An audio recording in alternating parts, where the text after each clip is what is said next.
to take you live now to Janesville, Wisconsin, and that is the Republican vice presidential nominee, Paul Ryan, there with, I believe that was his wife, screen left a moment ago. So these are live pictures coming to us now.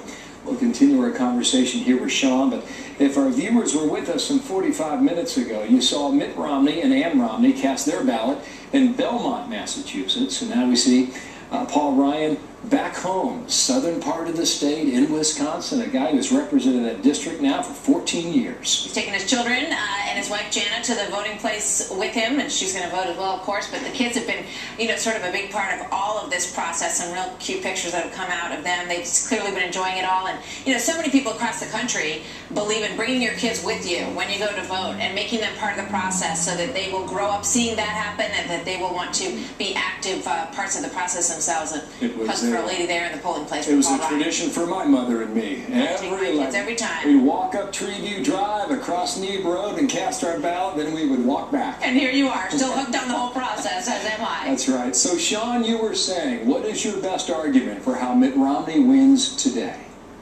I'd be glad to be interrupted by Congressman Ryan any day of the week, so that was great to show that.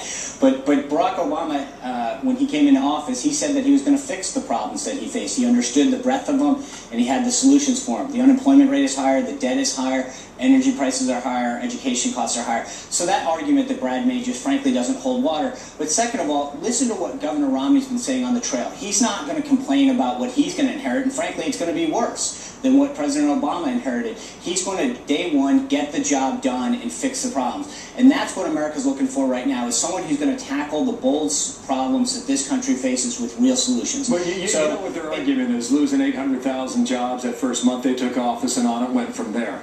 But as you look at the map today and all the data that you've crunched, what concerns you? Nothing, actually. I actually feel very good today. We've got the issues on our side. People like, in polling, poll after poll, they talk about how Governor Romney's leadership and economic solutions are what this country is looking for. We've got the intensity of our base bill. I mean, when you talk about the people out there on the ground, they are fired up much more so than the other side.